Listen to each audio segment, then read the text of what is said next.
What's your problem? Hello. Calm down. What is your problem?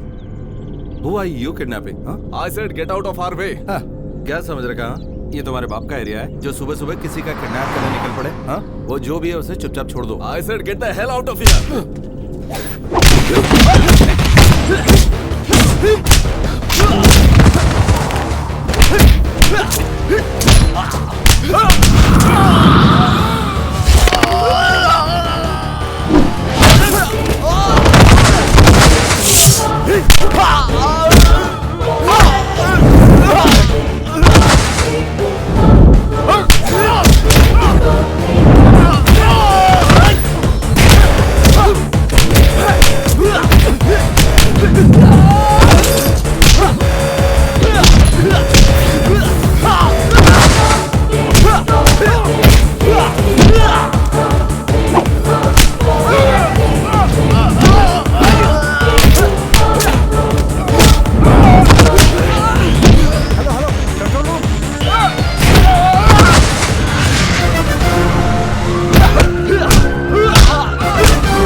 Blocking our way, sir. कौन हो तुम लोग और ये क्या कर रहे हो? We are from Central Excise. We have a warrant for this man. वो एक पुराना मुजरिम है, जानते हो?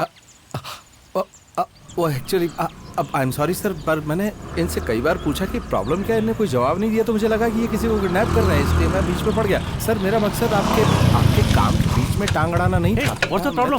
क्या बात हुई? हम बात करें इनसे। ओह, तो ये बात है। पूरी गैंग है यहाँ पर। सर गैंग नहीं, हम स्टूडेंट्स हैं, यहाँ पढ़ने आए हैं। कहाँ से पढ़ने आए हो? सर हम लोग केरल से पढ़ने आए हैं यहाँ पर। केरल में कहाँ से? केरल में चंद्रगिरी गांव से सर। चंद्रगिरी में कहाँ? हाँ, चंद्रगिरी में वो गोविंद सिंह जी का बेटा है ना, Madhav Singh. Sir you carry on. तुम माधव भैया के बेटे हो? हाँ। अरे वाह, लेकिन तुम ये सब क्या कर रहे हो? सर आप मेरे पापा को जानते हैं? अच्छी तरह से जानता हूँ, उन्होंने मेरी बड़ी हेल्प की है। भगवान की तरह मानता हूँ उन्हें। उन्होंने मेरे बुरे वक्त में मेरा साथ दिया था। आज मैं जो कुछ भी हूँ उन्हीं की बदौलत हूँ। तुमसे झूठ नहीं बोल रहा हूँ। इस यूनिफॉर्म को ध्यान से देखो। नीलगढ़ के एक छोटे से गांव के एक स्टेट मैनेजर का ये बेटा आज अगर इस पोजीशन पे पहुंच पाया है तो उसकी सिर्फ एक ही वजह है, माधव भैया। सरकारी काम में दखल दे रहे हो? चाहो तो तुम्हें अंदर कर सकता हूँ, पर तुम जाओ। डिपार्टमेंट को समझा दूंगा कि तुम एक स्टूडेंट हो, शरीफ घर से हो। जाओ। और हाँ, मुझे यहाँ कर मिलना। मैं वो बैठकर बातें करेंगे।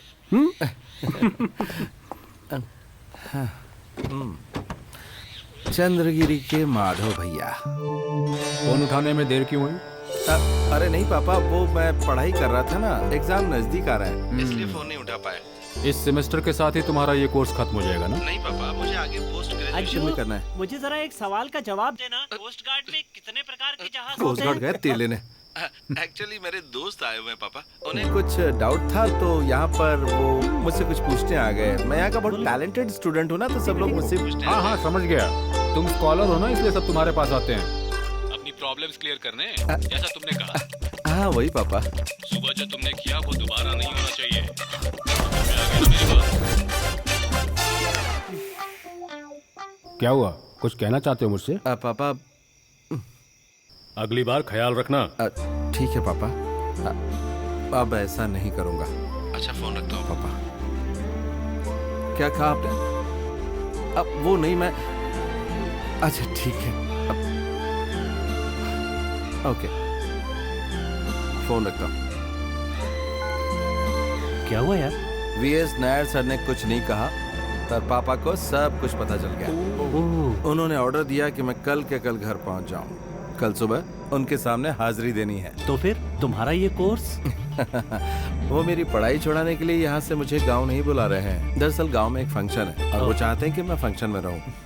फिलहाल ये बात नंदा को पता न चले। अगर उसने मेरे साथ आने का फैसला कर लिया ना, तब तो बैंड बज जाएगी मेरी।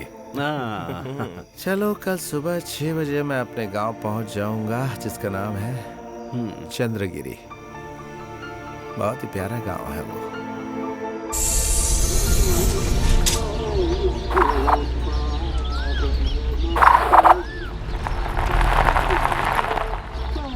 गया।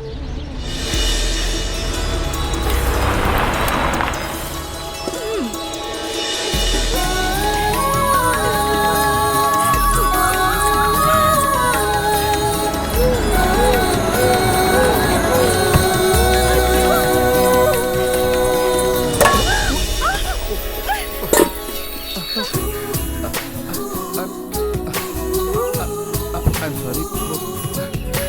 I'm sorry.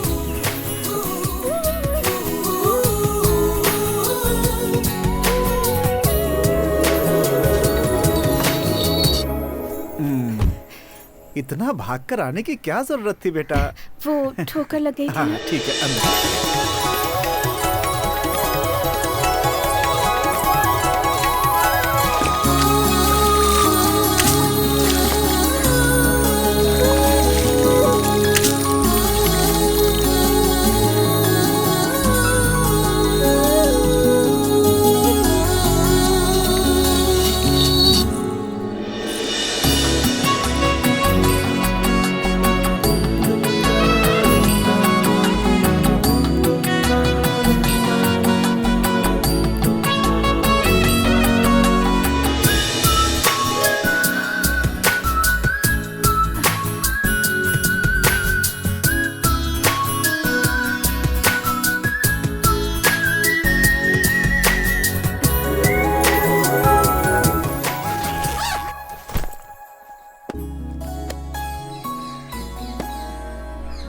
तुम पिछले साल इस महीने यहाँ से गए थे और पूरे 1 साल बाद वापस आए हाँ, हो। पढ़ाई कर रहा हूँ ना लज्जो, इसलिए बार बार आना बहुत मुश्किल होता है। कब पूरी होगी तुम्हारी पढ़ाई?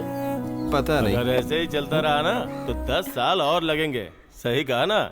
लज्जो तुम यहाँ से जाओ।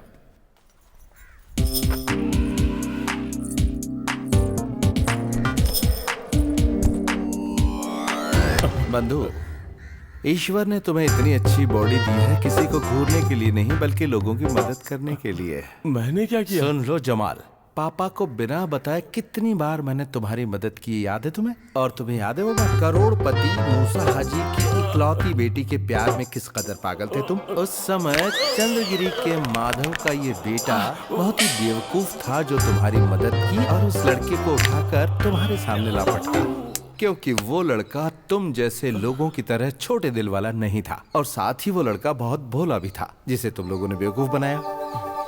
लेकिन बंधु, एक दिन आएगा जब मैं एक एक चीज का हिसाब चुन चुन कर लूंगा। समझ सुनो गए अज्जू, ना तुम? पापा ने तुम्हें तैयार होने को कहा है, मंदिर जाना है। होता हूँ। ये लोग कहाँ से बीच में आ गए यार? आपने गाड़ी आगे क्यों ली? मैं पहले से ही झंडा दिखा रहा था। क्या कहा? अब गाड़ी पीछे ले लीजिए। पीछे लूं? अरे हम लोग काम कर रहे हैं, हमारा साथ दीजिए। मेरा साथ मैं दूं? कोई लोभ है क्या? हाँ? ये क्या कर रहे हैं आप? गलत कर रहे हैं। ज्यादा बकवास की ना तो यहीं खड़े खड़े तेरे सारे दांत तोड़ दूंगा, समझा? Cool brother cool. इस आदमी को मारकर आपको क्या मिलेगा? ये सिग्नल दे रहा था और आपने गाड़ी आगे कर दी। ये समझाने वाला तू कौन है? तुझे पहचाना नहीं? मैं इस गांव का एक छोटा मोटा निवासी हूँ। बिना बहस किए आप गाड़ी पीछे कीजिए, मेरे दोस्तों को एयरपोर्ट पहुंचना है। अगर लेट हो गए तो उनकी फ्लाइट मिस हो जाएगी। प्लीज। अगर किसी की गाड़ी आगे जाएगी तो वो मेरी ही गाड़ी जाएगी। ब्रदर, अगर मैं जिद में आ गया तो किसी की भी गाड़ी आगे नहीं बढ़ेगी, इसलिए प्लीज मेरी बात मान लीजिए। हमें समझाने वाला तू कौन है? मेरी बात मान और अपनी गाड़ी अभी के अभी पीछे ले ले। ब्रदर, मैं अपने बचपन से बॉलीवुड के सुपरस्टार अमिताभ बच्चन का फैन हूँ और मेरी गाड़ी पीछे नहीं जाने वाली क्योंकि उसमें रिवर्स गियर नहीं है। बहुत पहले मैंने टीवी में एक ऐड देखा था और पता है उस ऐड में जब मैंने वो गाड़ी देखी तो उसी वक्त मैंने ये फैसला कर लिया था कि अगर मैंने कभी गाड़ी ली तो फिर मैं वही गाड़ी लूंगा, वो पीछे वाली। और उस गाड़ी में रिवर्स गियर नहीं है, तो शराफत से अपनी इस लाल परी को पीछे कर लो। मुझे बोल रहा है पीछे हटने को?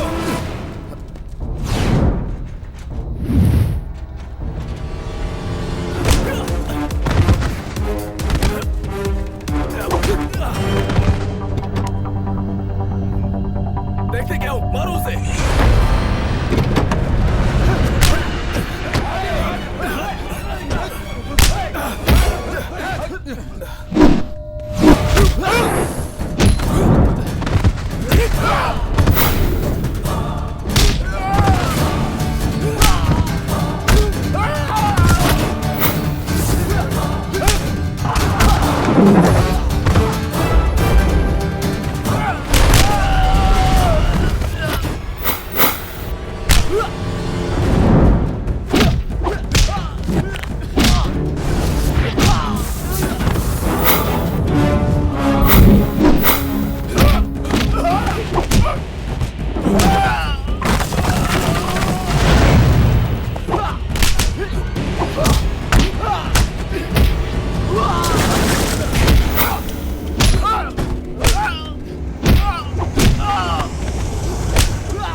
दादागिरी दिखाता है। मेरी बात क्या? ये क्या है? हैं? बीच रास्ते में झगड़ा कर रहे हो? मैं जानता हूं तुमने पी रखी है। ये इंसान को बर्बाद कर देती है। इंसान से शैतान 1 मिनट में बना देती है। और अगर तुम पीते हो तो खुद पर काबू रखना भी सीखो। जाओ गाड़ी पीछे। फादर मेरी बात सुनिए। तुम बहस मत करो, मैं जो कह रहा हूं वो करो। मुझ पर हजारों और लाखों लोग विश्वास करते हैं क्योंकि मैं सबसे प्रेम करता हूं। उसी प्रेम से गाड़ी निकालो।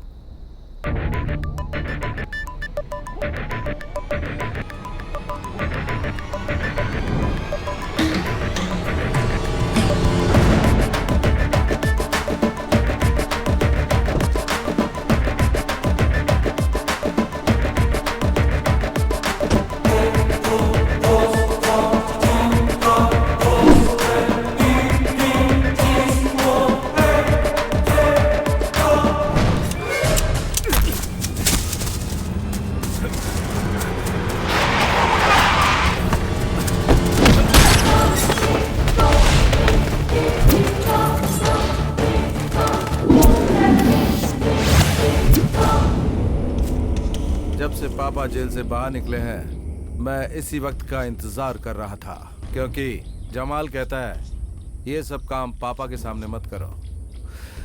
यहाँ पर पापा नहीं है, सिर्फ तुम और मैं हूँ। या तो तुम मुझे मारोगे या मैं तुम्हें मारूंगा। इस काम में बहुत हिम्मत और ताकत की जरूरत होगी। मूछें बढ़ाने से कोई मर्द नहीं होता, और ना ही वर्दी पहनने से। मर्दानगी होती है खून में। तुमने मेरे पापा को मारा था।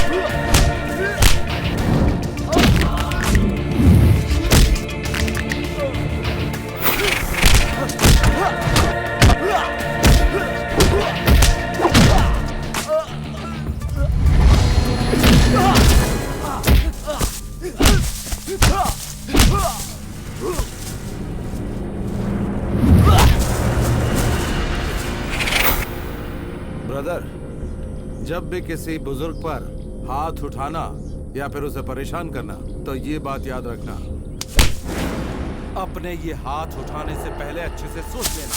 और याद रखना कि अगली बार उठाने के लिए शायद ये हाथ ही न बचे। फिर कभी मेरे रास्ते में आया तो तू बचेगा नहीं, समझ गया?